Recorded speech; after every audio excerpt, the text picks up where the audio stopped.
मैं इस स्टेटमेंट से बहुत अपने को ये नहीं जोड़ सकता, लेकिन एक ज़रूर चीज़ कहूँगा कि आज़ादी के जो भारत को मिली थी, खंडित आज़ादी मिली, उसी समय देश का बंटवारा हो गया केवल नेहरू और गांधी के चलते। यह भाव आज भी मन को कसोटता है और दुख देता है।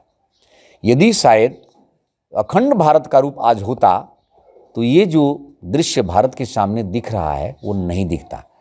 और निश्चित रूप से मैं कह सकता हूँ कि जितना शक्तिशाली भारत, दुर्बल भारत छोड़ करके कांग्रेसी गए थे, आज जो शक्तिशाली भारत का रूप मोदी जी ने दिया है, तो मैं तो यही कह सकता हूँ कि भारत की धरती, आज़ाद शब्द मत कहिए, आज दुनिया में एक नेतृत्व प्रदान करने की क्षमता वाला देश बन चुका है। आज राइफल और जो हमारे सैनिक, आज चाइना जैसी ताकत भी हमारे सैनिकों के सामने खड़ा होने की हैसियत में नहीं है, तो इसको आज़ादी नहीं कहेंगे तो क्या कहेंगे? आज़ादी मतलब क्या? आज़ादी मतलब ताकत का प्रदर्शन, अपने नेतृत्व का एहसास दुनिया को कराना।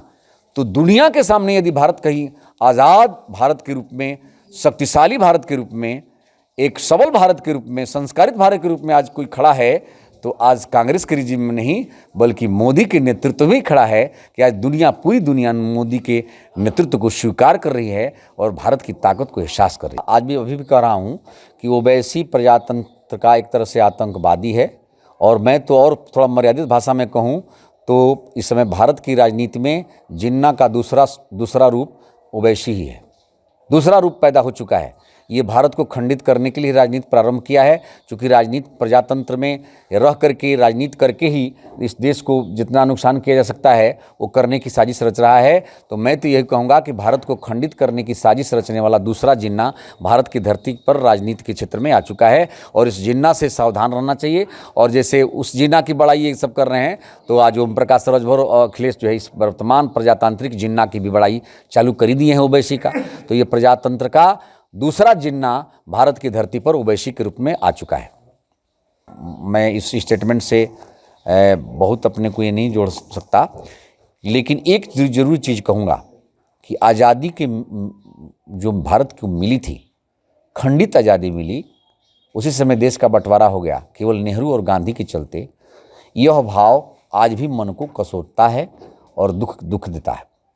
यदि शायद अखंड भारत का रूप आज होता तो ये जो दृश्य भारत के सामने दिख रहा है वो नहीं दिखता।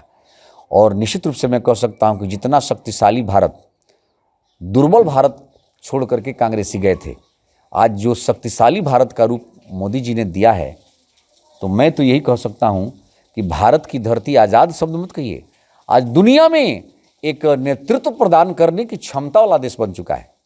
आज राइफल और जो हमारे सैनिक, आज चाइना जैसी ताकत भी हमारे सैनिकों के सामने खड़ा होने की हैसियत में नहीं है, तो इसको आज़ादी नहीं कहेंगे तो क्या कहेंगे? आज़ादी मतलब क्या? आज़ादी मतलब ताकत का प्रदर्शन, अपने नेतृत्व का एहसास दुनिया को कराना। तो दुनिया के सामने यदि भारत कहीं आज़ाद भारत के रूप में, शक्तिशाली भारत के रूप में, एक सबल भारत के रूप में, संस्कारित भारत के रूप में आज कोई खड़ा है, तो आज कांग्रेस के रिजिम में नहीं बल्कि मोदी के नेतृत्व में ही खड़ा है कि आज पूरी दुनिया मोदी के नेतृत्व को स्वीकार कर रही है और भारत की ताकत को एहसास कर रही है। आज भी अभी भी कह रहा हूँ कि ओवैसी प्रजातंत्र का एक तरह से आतंकवादी है, और मैं तो और थोड़ा मर्यादित भाषा में कहूँ तो इस समय भारत की राजनीति में जिन्ना का दूसरा रूप ओवैसी ही है। दूसरा रूप पैदा हो चुका है। ये भारत को खंडित करने के लिए राजनीति प्रारंभ किया है, क्योंकि राजनीति प्रजातंत्र में रह करके, राजनीति करके ही इस देश को जितना नुकसान किया जा सकता है वो करने की साजिश रच रहा है। तो मैं तो यही कहूँगा कि भारत को खंडित करने की साजिश रचने वाला दूसरा जिन्ना भारत की धरती पर राजनीति के क्षेत्र में आ चुका है, और इस जिन्ना से सावधान रहना चाहिए।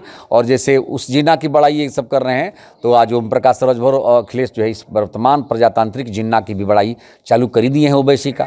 तो ये प्रजातंत्र का दूसरा जिन्ना भारत की धरती पर ओवैसी के रूप में आ चुका है।